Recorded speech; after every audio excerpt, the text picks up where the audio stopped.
Let's talk about fuel prices and LPG prices. In fact, let's talk about Mehanga in general, a topic that often is hotly debated, that impacts you and me, and often becomes a big political tool as well. We talk about it tonight because the LPG prices have been hiked yet again. And this is the second hike of 25 rupees each in just the last fortnight. At a time when the pandemic and a slowing economy has added to the common man's woes, we are actually looking at a situation where in 3 months, 3 times, prices have gone up by 25 rupees. People are having to shell 884 rupees per cylinder. The prices of commercial cylinder have also gone up by 75 rupees. Will now cost about 1693 rupees per cylinder. Depends a little bit up or low depending on where you are. But that's not all. Adding to these woes are petrol prices that remain over the price point of 100 rupees per litre in most of the major cities today. Prices of edible oils, fertilizers, auto components that have already surged. Wholesale inflation by itself at 11.2% for the month of July versus what was about 2.5% in January. There is a growing pressure on what you have to shell out, starting from your cooking gas to your fuel for transport to the fuel that is used to transport every other product to your house, and hence every other product in a sense becomes more and more expensive. And that is the Mehanga I want to talk about today. As LPG prices went up yet again, the last change was just on 17th and 18th of August. It surprised many people. And just look at the trajectory of what's happened since the month of February. 8 hikes in 7 months. Every month almost 25 to 50 rupees of increase taking place from February to just look where the prices have come and stopped now, almost at 900 rupees per cylinder. Obviously, the opposition party has raised this issue and questioned the BJP and the central government. Now, I don't care about politics and I don't care about whether it's right or wrong on what Congress party is saying. But I do care about what happens to the common man. I do care about that person who's struggling to run a business because of the pandemic. It's been through a series of lockdowns, is not earning enough to even pay his employees and now has an added cost because everything is so much more expensive. I also care about every other household where many people may have lost their jobs, who are struggling to make 2 ends meet.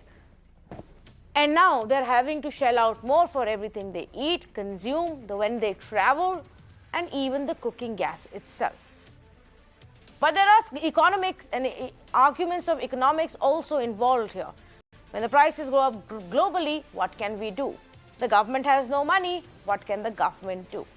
Is there a balance that we can find where everything doesn't come down to the common man? Let's ask that question.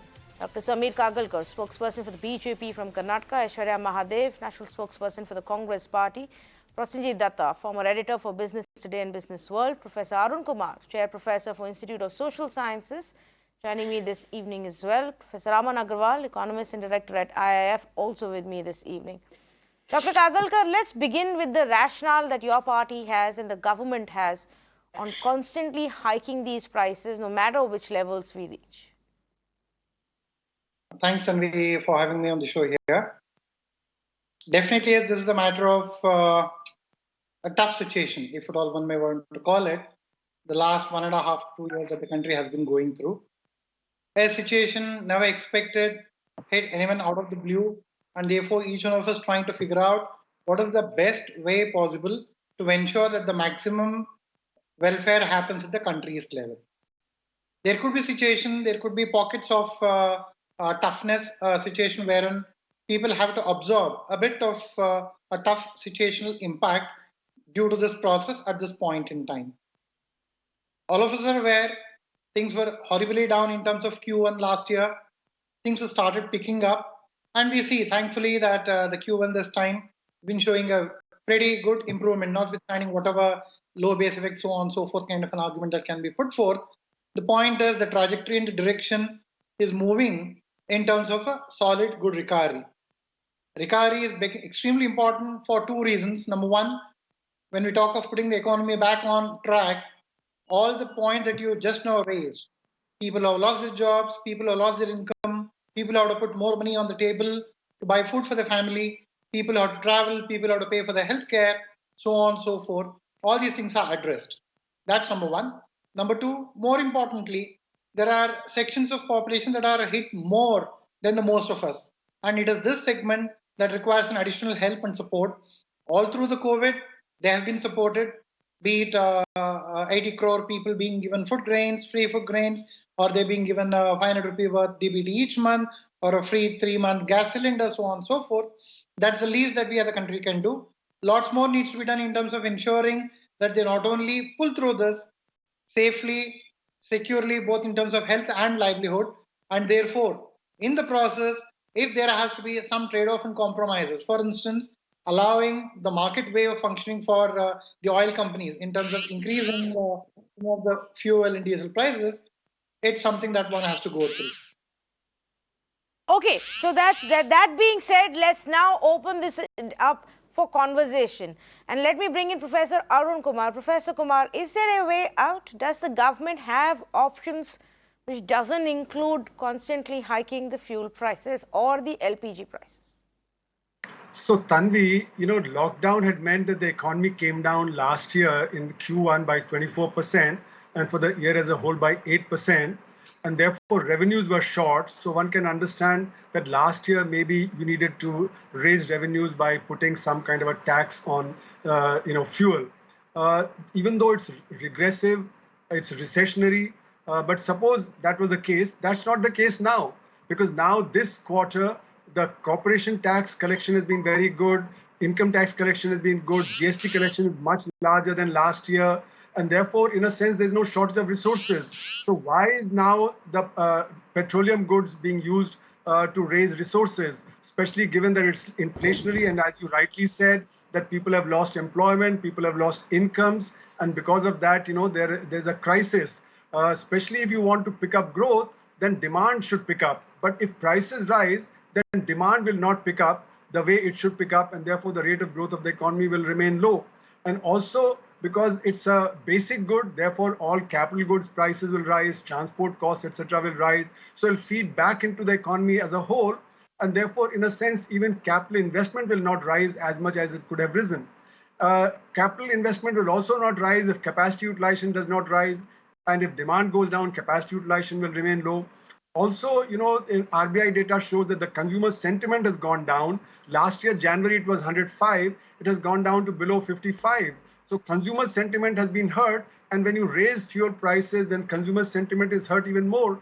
That will impact demand. So in other words, there are multiple reasons why this is not the right way to raise resources, even if the government is short of resources, which it is not the case for this quarter when the corporation tax and other things are rising quite rapidly. So I think the rationale, for raising these prices does not exist, at least for now. And therefore, the government should think, if it wants more resources, it should think of raising resources elsewhere. For instance, the stock market is booming.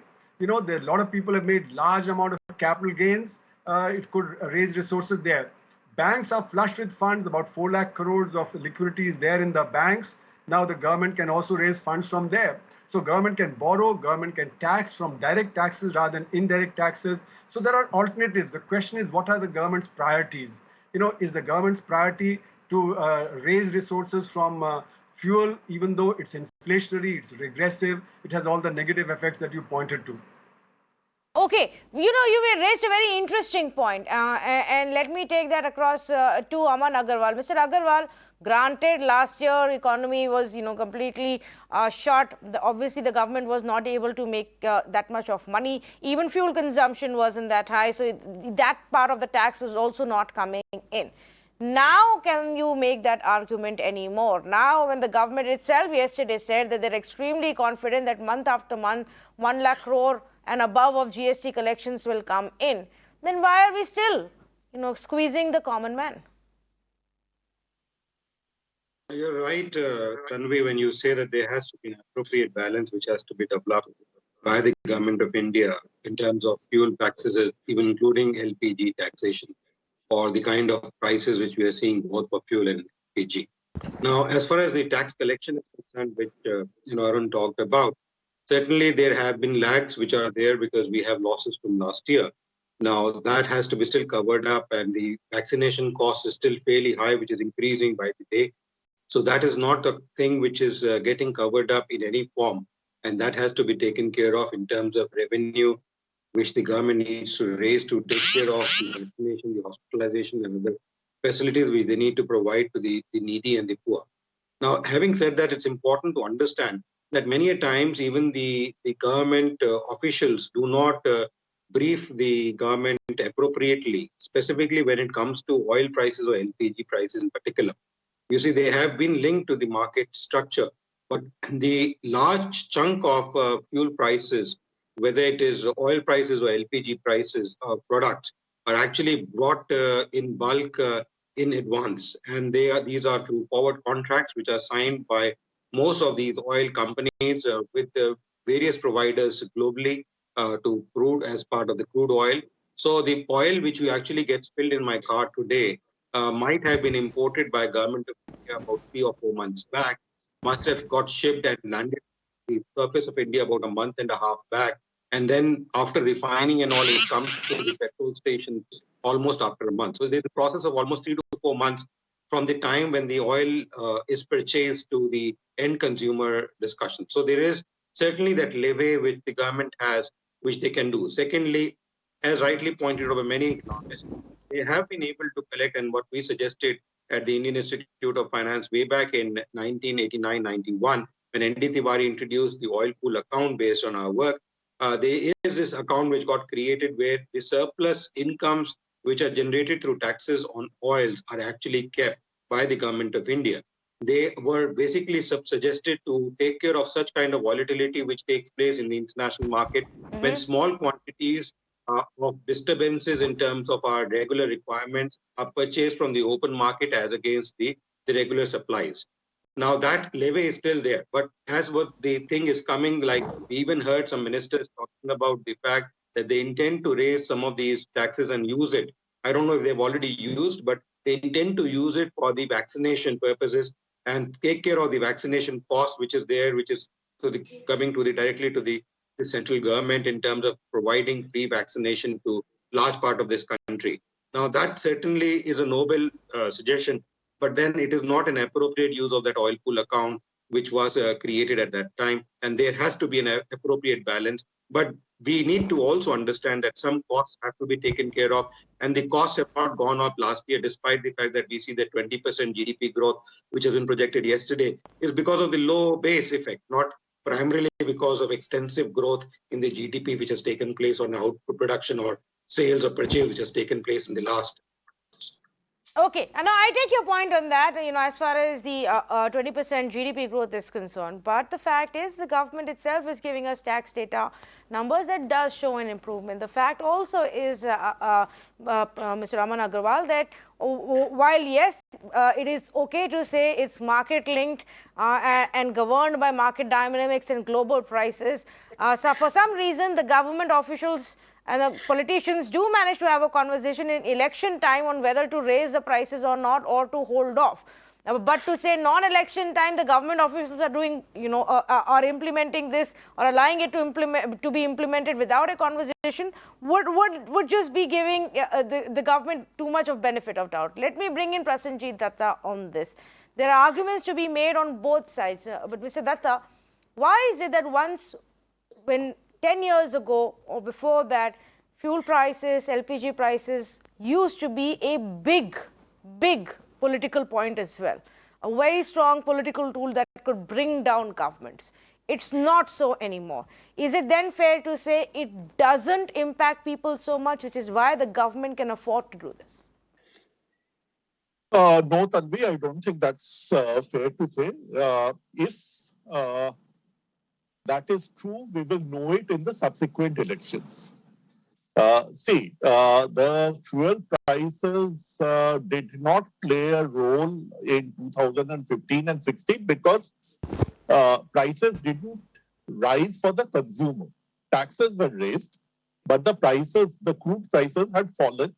So it was more or less balanced by the government taxes. So it's only the last 2 years that you see that the individual has started paying far more than he was paying earlier. Especially in gas, where the subsidies, LPG gas, where the subsidies have gone more or less, and prices have doubled. And there are 2 points that I do not agree with, which one is that my view is that the government's fiscal position is far more, it is in far more trouble than what most people realize. Because on the one hand, we have seen tax collections being reported, record tax collections being recorded, whether it is direct taxes or indirect taxes. We have had, the government's expenditure coming down slowly. In fact, the latest report I was reading was that they have cut expenditure in a bit to do certain things. We have, so if, they still have to depend on gas prices and oil prices, that means that its fiscal condition is in, far more precarious than what most people suspect. The second thing is about the free vaccination. The government has never actually explained that what happened to that 35,000 crores that was in the budget, that was mentioned in the budget. Has it been used up? Has it been 70% used up? Because there is no clarity on what is the exact price. I had calculated that at the price at which, Serum Institute and Bharat Biotech were selling to the government, you could vaccinate 90 crore people and still have about a little bit of money left over. You're saying that the argument that the pool fund was required for vaccination doesn't hold true, because the government had already set aside or factored in 35,000 crore rupees as funds for vaccination, which should be enough to at least vaccinate 90 crore people. Dr. Kagalkar, would you want to respond on that before I go across to Aishwarya of the Congress? Aishwarya, coming to you next. No, fair enough. When the budget provision was made in February, little did we realize that's going to be a second wave that's going to hit the country. There's going to be one more mini lockdown kind of a thing, or spread across the various states, and you're going to have one more dip in your GST revenue that you saw in the month of June, right? That said, there is a situation wherein things are improving, but it's not so improved so as for anyone to make a statement saying that the government is sitting on a mountain of surplus, right?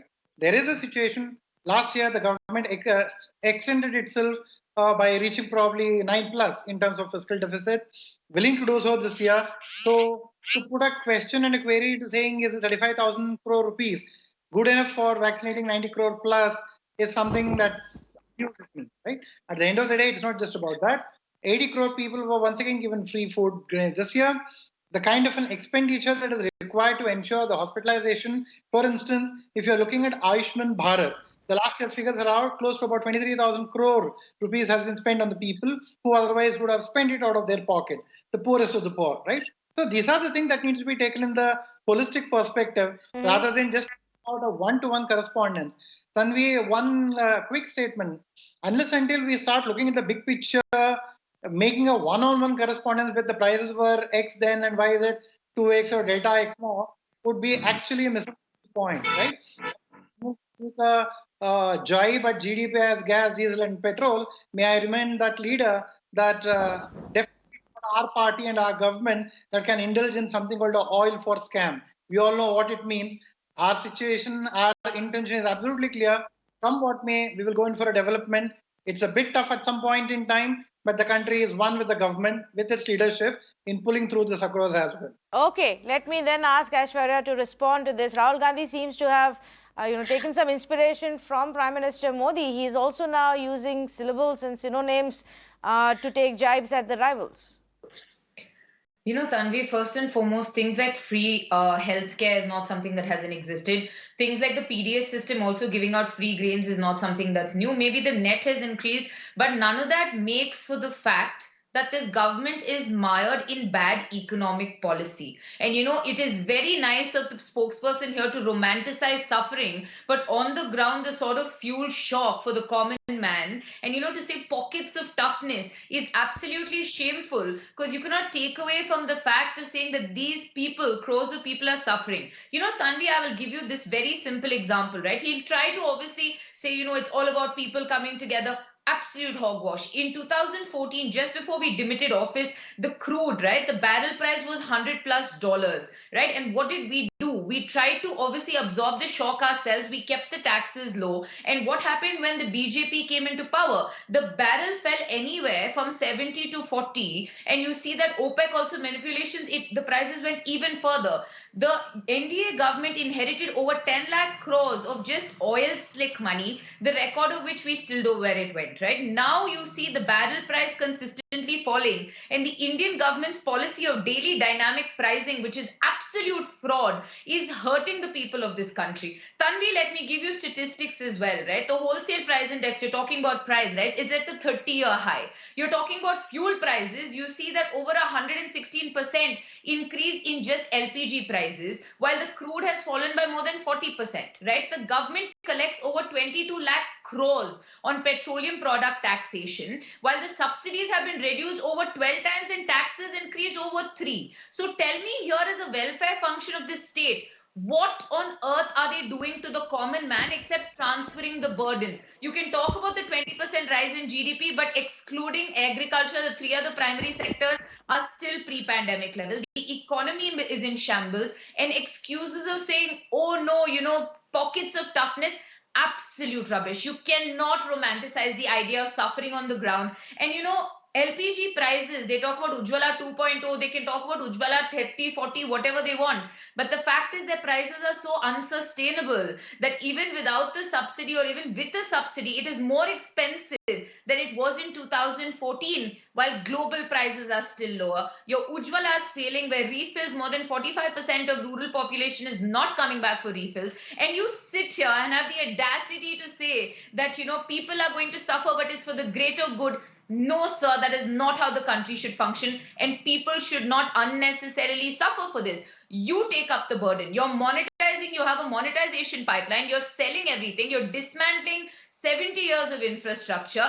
Make your money, because you have made more than enough money over time. Okay, And this so I'm going to take that point. Okay, fair enough. Before he goes. Yeah, okay, fair enough. Dr. Kagalkar, from economist to your rival political party spokesperson, the point that is being made is that the BJP and the central government needs to find better, smarter ways of finding money and raising funds. You cannot continue to stick to the same old concept. It's a lazy way. Let's just say that we say, okay, we need money, hike the tax on fuel, increase the price of LPG. Yeah, Tanvi. I mean, if you were to sort of ask, isn't this an unprecedented price rise that one gets to see in the cylinder? We have never seen this before. When you can, as much as made up anger, rant about it, saying that this is the kind of a price that we have never seen. In which case, let me sort of answer saying that 44 crore people had never seen a bank account. 12 crore people, households had never had a toilet. 5 crore, 10 crore families had never had a health insurance of 5 lakh rupees per year. And if you're talking of Janaushadhi kind of a situation, you're having people buying medicines at less than 70% of what otherwise. Let me not talk about the electricity. Let me not talk about the Ujjwala or the tap water. The point I'm trying to make is, yes, on the one hand, there is an impact in terms of a price rise on one hand. On the other hand, more than compensating for it, you're ensuring that the bottom of the pyramid is being rapidly, drastically being taken up. No, but we're saying the same thing, Dr. Kagalkar. We are saying that find better ways to raise money to for your Ujjwala scheme, for your Manrega scheme, for your welfare schemes, for your developmental work, for anything that you want to do. Find better ways to raise money. Let me give you two instances of bettering, coming out with solutions that are far better in terms of raising resources without hurting the common man in a very, very economic, theoretical, best way. One, if you're talking of asset monetization, right? It is not about dismantling the infrastructure, selling away. I mean, I don't know where you get these kinds of wrong notions from or is intentionally fed. right? There is a complete different notion of what a privatization is, and a complete different notion of what an asset monetization is all about. You keep the ownership, at the same time you raise revenue out of it, income out of it. That is indeed an out-of-the-box thinking in terms of raising resources. Second one, may I give another example of a PLI? Productivity-linked incentives being put to corporates, wherein the corporates invest, they produce a lot, they sell a lot, both within the country and outside of the country, and for which, after meeting the target, they get a benefit from the country, which is an absolute win-win. Isn't this absolutely an initiative that raises the economic development, raises the jobs, raises the income? This is exactly what an out-of-the-box thinking is. And that's where Modi... Okay, I grant you that there is much to be said that seems to be working on ground for a performance-linked incentive scheme by the government. But that has absolutely nothing to do with the conversation we are having today about finding ways to raise money where you don't have to every time turn to the common man and say more taxes, more tax on your petrol, more tax on your diesel, and a higher price for your LPG, which is, and let's just be very clear about it, Mr. Prasenjit Datta, that it's not just to say, the argument that this is only going to impact those people who are driving cars and have fancy bikes or fancy cars is not the point. An increase in any kind of fuel price means everything that I consume becomes more expensive. So there is a larger impact that we seem to be missing here. Yeah, and let me address 2 points. Very quickly.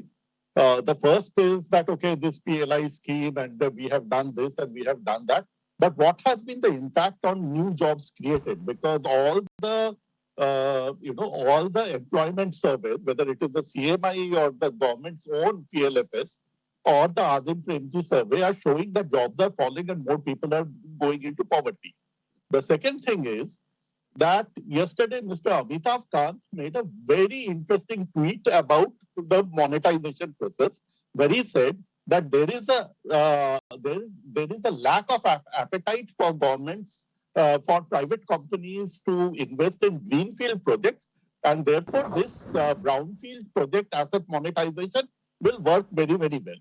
Now, the interesting point here is that the government had reduced corporate tax precisely in the hope that there would be a higher amount of investment in greenfield projects. Now the government is coming back and saying that, sorry, despite the fact that corporates, the top listed corporates made record profits and paid lower taxes than they have, then even income tax or indirect taxes, nobody is willing to invest on the ground. So there has to be, it cannot be that we have done a great operation, but the patient is dead.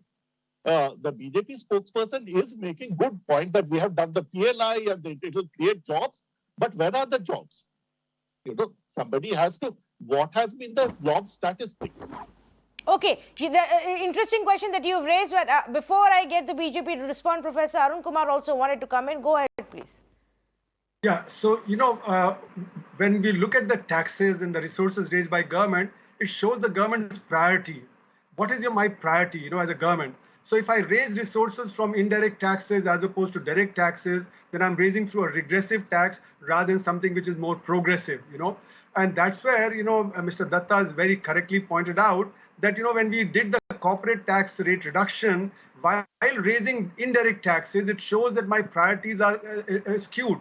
And it is here that the supply side responses don't work when demand is not there. As he rightly pointed out, the new investment from the corporate sector did not take place. They simply used the money to pay off their debts. Now, something very similar is happening at this point of time when we are raising the indirect taxes. Instead of raising these indirect taxes, we should lower these indirect taxes and raise money from elsewhere. For instance, the corporate profits have risen dramatically in the last 1 year because their pricing power has gone up. When the pricing power goes up, then you are able to raise prices in spite of demand being low. So why are prices going up when demand is low? It's going up because the pricing power of the corporate sector has gone up. Wage bill has dropped. And in spite of wage bill dropping, the prices are going up. So all this shows that, there are things which are not right for the economy, which are not right for the unorganized sector. And therefore, the government has to reprioritize by raising resources from the stock market, borrowing from the banks where there's surplus liquidity, rather than raising prices of petroleum and basic goods like that. Okay, but let me just present the counter argument. Aman Agarwal is also, from the government, especially with this GDP data that came, which you and I may say is not reason enough to celebrate right now, but the government seems to suggest it's a great achievement to come to this level as well. Is to say, look, the economy has come back to this level. It will course correct and improve by itself. The green shoots are visible. Agriculture is doing well. People have started investing money. Look at the stock markets are going. So why do we need to talk about the gloomy stuff and to talk about the fact that people don't have jobs or can't pay this additional money? We are using the additional money for their good. You see, Tanvi, these are facts which are motivating factors for both industry as well as individuals to go forward. When we look at the economic growing up, the GDP numbers going up, or the inflation as projected by RBI being under control, less than what they projected going up, then the facts which you've outlined clearly show a positive trend, and that positive trend does motivate both investment, growth, and jobs. Going forward, it is not something which will de-accelerate. It will accelerate the positivity in the markets and both the supply and the demand factors which are there. Now, as far as the oil prices and the main debate which is discussed here, certainly I agree with Arun and a couple of others where there need to be creative solutions which can be brought out in terms of raising funds for the government to go about doing business instead of levying this heavy cost to the people. And as you rightly said, this particular cost goes as a factor in terms of almost all commodity products, and that's why the WPI goes up as well. But the fact is also clear, which we have seen in recent times, that both alcohol and the fuel prices are direct revenue generators for the governments. And this is irrespective of whether it is a BJP-led government or a Congress-led or any other party-led government. Throughout the country, there has been no state which has actually reduced these taxes, where there are taxes of states which contribute to almost about 50% of the whole tax framework which is there, which is totaling to almost about 80% of the fuel price as of today. So out of the 100% fuel price, 80% is the taxes. Roughly about 50% comes from the state and 50% from the center in different framework. Now the states could also reduce. So there is no government, irrespective of Congress or BJP or any other government, has actually reduced this, which is unfortunate, which is being borne by the people of this country, specifically when this oil pool account has been created and sufficient funds are there. I disagree with my colleague who talked about 35,000 crores sufficient. In fact, at that time when budget was presented, I was at Rajya Sabha TV and I said even there that we would need more than 100,000 crores for the vaccination, because vaccination cost is not only the cost of the serums vaccine which is produced. There is a cost which is there of nursing, the hospitalization, movement, injections, large number of other paraphernalia which is required to actually deliver the vaccine to the end user. And, like in certain states, it's being delivered from boats by going to villages. Now, there is a cost involved in that, which the hospitals or the nursing staff and others are bearing, which the government ultimately is bearing. So the cost to vaccination, even to about 90,000 crores, will cross over 100,000, 100 lakh crores. So it's 100,000 lakh crores. So it's not something which is near to that. But certainly, this money should be taken care of. And as I said before, large amount of oil price, and I've been staying to this fact almost for the last 20 years, irrespective of whether Congress had been in power or BJP had been in power, they never listened to this fact that the prices which became market driven by the Congress government in the previous term was a wrong decision to be taken. It was better the way it used to be before, where they were screened and stabilized price mechanism was established. They would change, but not on a random basis, because 95 to 97% of the total demand of oil, which any country, including India, actually buys, is based on a projection which they already have in hand and based on past consumptions. Only about 2 to 3%, maximum 4% of the total need of a country on a day-to-day basis is done from the open market, which will be at the current price. Right. And this, as I said again, this is irrespective of whether Congress and BJP is there. Professor Aman Agarwal, this is not about.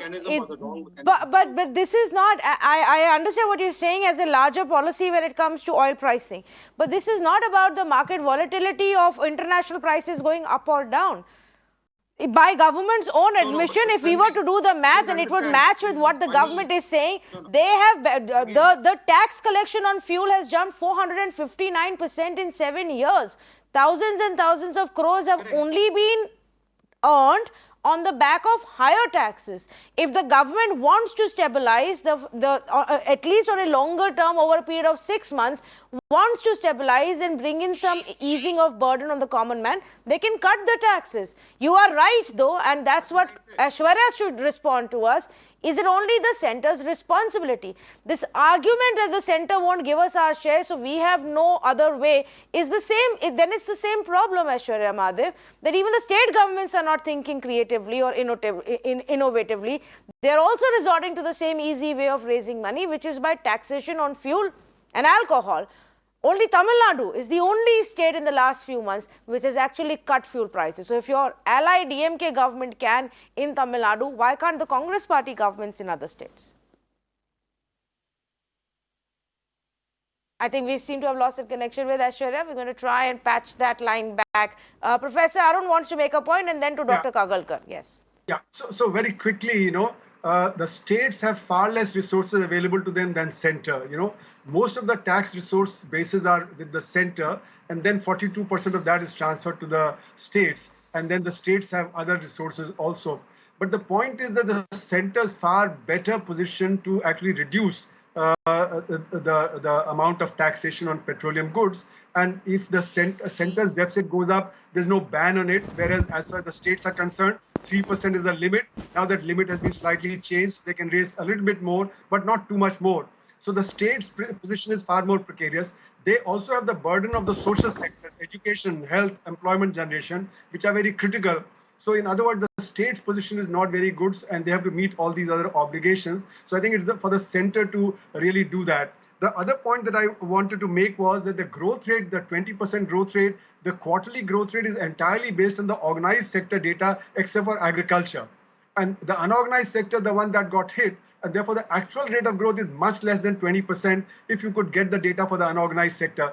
Even for the case of agriculture, the press note says that it's only based on the estimates. Yes. It is based on the estimate that the targets will be fulfilled. But we don't know whether the targets should be fulfilled. Last year in Q1, targets were not fulfilled. We know that the consumption of milk came down, the consumption of poultry came down, flowers came down, vegetables and fruits came down. So even though officially they showed a 3% growth rate, my estimate was that actually agriculture declined by 10% in Q1. Okay. So therefore, the data of Q1 to Q1 is not comparable this year nor last year. The data for the full quarter was not available last year, is not available at the moment also, and therefore there'll be revisions. So therefore, this 20% is a bit misleading as far as I am concerned. Fair enough. In fact, this was the exact theme that, a thing that me and my team were discussing yesterday, Professor Arun Kumar, where I wanted to highlight as well that you will see revisions, and this is something that we often forget when the next number comes. And this is not government it's not specifically only one government's habit. It does happen.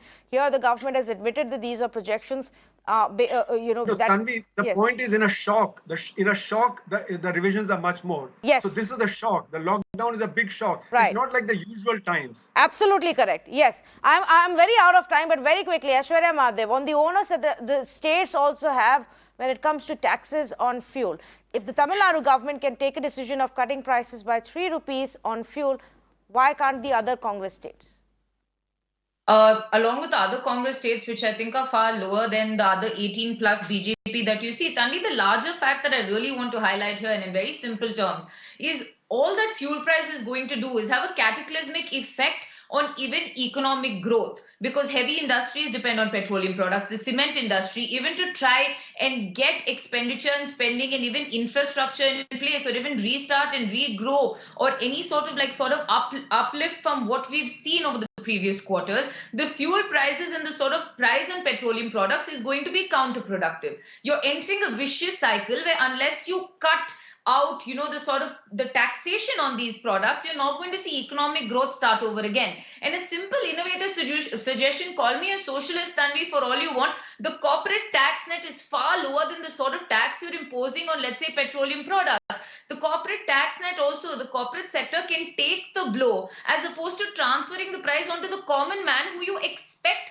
to come out and spend and increase expenditure and increase the sort of like, the prices and and the sort of purchasing power parity for all of them. And I think that is an argument the government does not get. You're creating a vicious cycle. You're not finding a solution, and the burden is transferred onto the common man. I think states and the center both have an onus to relook this policy. Otherwise, we're going to be caught in this quagmire where we see no solution out and people are going to suffer. And that is something that the Reserve Bank of India has said, that the government needs to now maybe draw a line and relook at the taxes which are there on fuel. That is something that the finance minister and the former petroleum minister have also raised, that the only solution that they see is bringing it under GST. Whatever be the case, there needs to be a solution to this constant hiking of prices.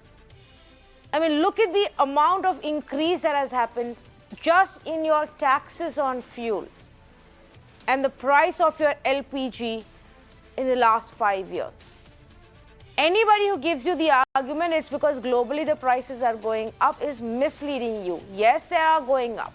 But when they come down, does your price really come down for the fuel that you consume or the gas that you consume for your cooking? Think about that. Completely out of time. Big thank you to all of the panelists for joining me on this conversation.